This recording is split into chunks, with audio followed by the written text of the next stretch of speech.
Sejarah lahirnya aliran Mu'tazilah. Aliran ini merupakan aliran teologi Islam terbesar dan tertua yang berpengaruh besar dalam sejarah pemikiran dunia Islam. Buku-buku yang dikarang oleh mereka banyak digali oleh pemikir-pemikir Muslim, khususnya untuk mengetahui filsafat Islam yang sesungguhnya, yang berhubungan antara agama dan sejarah Islam. Pada waktu permulaan abad pertama Hijriyah di kota Basrah, Irak, menjadi pusat ilmu dan peradaban Islam, tempat perpaduan aneka kebudayaan asing dan pertemuan bermacam-macam agama. Waktu itu, banyak orang-orang yang hendak menghancurkan Islam dari segi akidah, baik yang mendapatkan dirinya Islam atau tidak.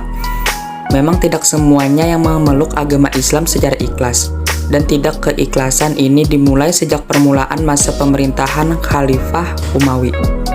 Karena khalifah tersebut memonopoli segala kekuasaan negara kepada orang-orang Islam dan bangsa Arab sendiri.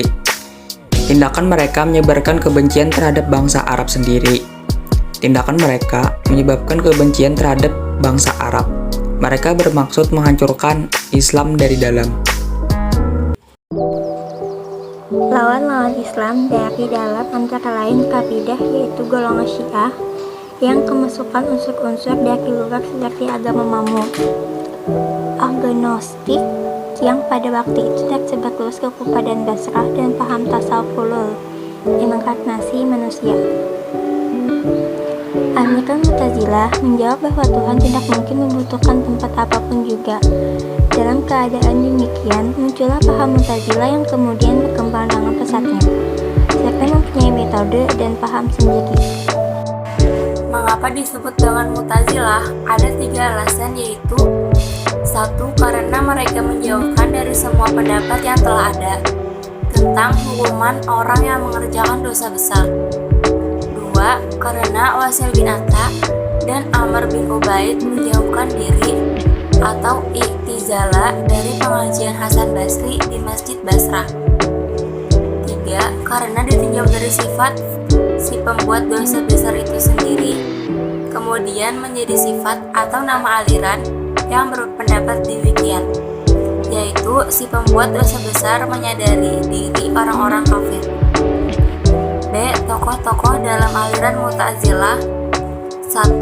Wasil bin Atta 80 sampai 131 Hijriah. 2. M. Alaf 135 sampai 226 Hijriah. 3. An-Nazam wafat 231 Hijriah. 4. Al-Jub'ai wafat 303 Hijriah. 5. Bishr bin Al-Mu'tamir wafat 226 Hijriah. 6. Al-Qayyad wafat 300 Hijriah. 7. Al-Qati Abu Jabar wafat 1024 Hijriah. 8.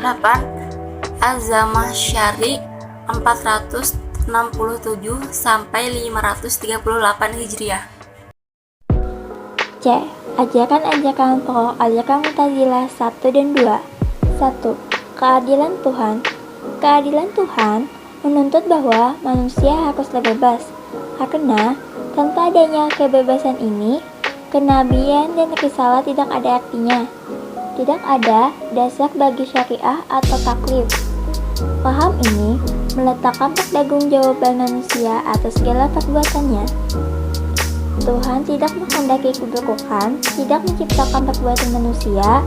Manusia dapat mengerjakan perintah-perintahnya dan meninggalkan larangan-larangannya dengan kekuasaan yang dijadikan oleh Tuhan pada diri mereka. 2. Keesaan atau at-tauhid. Mereka mempertahankan keesaannya semurni-murninya karena menghadapi syiar Rafidhah yang ekstrim, yang menggambarkan Tuhan dalam bentuk yang berjisim dan dapat diindra. Di samping golongan agama dualis dan trinitas, kelanjutan dari prinsip keesaan yang murni adalah A. Tidak mengetahui sifat-sifat Tuhan sebagai sesuatu yang qadim, yang lain daripada zatnya. B. Quran adalah makhluk. Kalamullah itu tidak ada pada zat Tuhan, melainkan berada di luarnya. C. tidak mengakui manusia dapat melihat Tuhan secara langsung, tidak mengetahui arah bagi Tuhan.